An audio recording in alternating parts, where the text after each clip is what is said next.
So today we are moving right along. We're almost done with chapter 5, believe it or not. It only goes up to 5.8.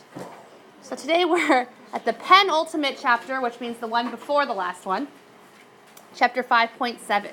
Okay, so with that being said, you know that we're almost at the end of the chapter. So if you're feeling kind of confused about some of the chapters or some of the skills or some of the topics, it's time to ask questions and get your knowledge straightened out, okay? Today's chapter is all about writing zeros in the dividend. And your learning goal is to be able to write a zero in the dividend in order to help you find a quotient.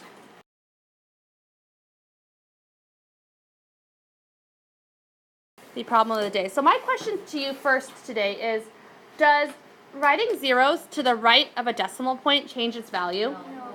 Let's take a look at these numbers. 2. Okay, we know 2 has the value of 2. What about 2.0?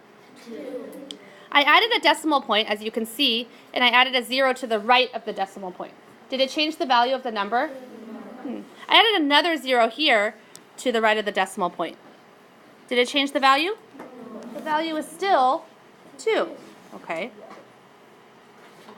What if I write, here I have 9.8, and I'm adding another 0 to the right of that. Did it change the value? I had 9 and 8 tenths. Now I have 9 and 80 hundredths. Did it change the value? I added another 0 here. 9 and 800 thousandths. Did it change the value? So writing zeros to the right of a decimal point does not change the value. Go ahead and write that down in your notebooks. That's important to know. What is 10 divided by 2? With a quiet answer here. What's 10 divided by 2? Harshita? 5, because we know our math facts. Excellent. Okay, now I have a different math problem for you. 10 and 0 tenths divided by 2. Thomas? How did you know that the answer was still going to be 5?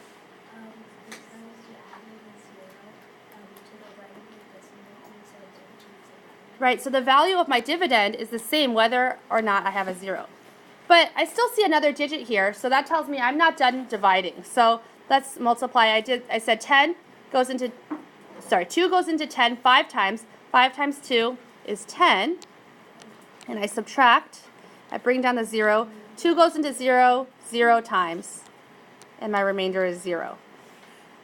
I have a decimal point here, so I need to move it to the top, don't I? So are my quotients the same? Yeah. So you can see that when I add zeros to the right of the decimal point, it does not change the value of the dividend. Therefore, the value of the quotient also stays the same. Okay. It says, during a fundraising event, Adrian rode his bicycle 45.8 miles in 4 hours. Wow, it's a lot of miles in just a short amount of time. Find his speed in miles per hour by dividing the distance by the time. Okay, so the problem's telling us we can find the miles per hour by dividing the total distance by the time. So what's the total distance that Adrian traveled on his bike? Adam? 45.8 miles. Traveled 45.8 miles, and we have to divide it by his total time. How much time did it take him to ride those 45.8 miles? Shreya? 4 hours. And if I divide 45.8 divided by 4, that will help me find the miles per hour, his speed. Okay? So let's do our division. Well, we know the first step is always to estimate. So would you agree that 45 is pretty close to 44? And 44 is compatible with 4, so we know in our head 44 divided by 4 is 11. So our final answer should be that Adrian rode about 11 miles per hour. Okay? But we want to find the exact speed. So let's do our exact division. Okay. Step 1. Write the decimal point in the quotient above the decimal point in the dividend, right? Because we know we're going to line everything up. So when we set up our division equation, we can already go ahead and put the decimal point up there. Okay. Go ahead and do that in your math notebook. Write the equation and then promise to yourself that you're going to line all the place values up correctly and move that decimal point up into the quotient. Now let's divide. 4 goes into 4 how many times? 1. Okay. 1 times 4 is? 4 minus 4 is? 0, and let's bring down the 5. 4 goes into 5 how many times? 1 time. 1 times 4 is? 4. 5 minus 4 is?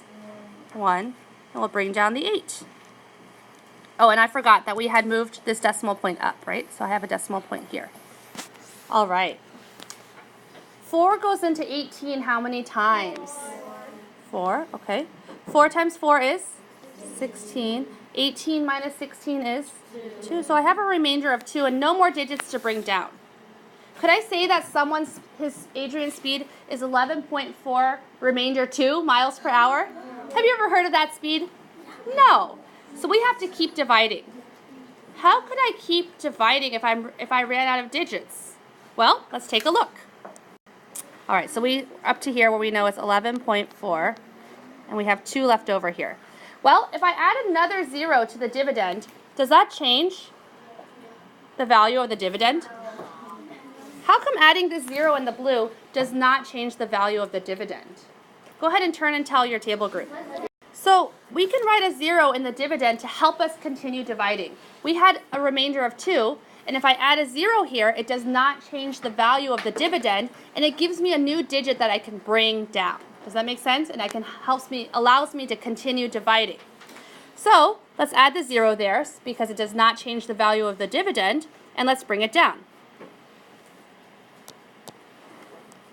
Right, I bring the new 0 down. All right, 4 goes into 20 how many times?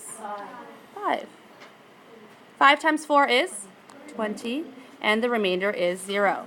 So therefore, Adrian's speed was 11 45 miles per hour. Adding zeros to the right of the decimal point in the dividend is okay, once again, because it doesn't change the value of the dividend, and it gives us digits to bring down so that we can keep dividing until our remainder is 0. Does that make sense? Very good.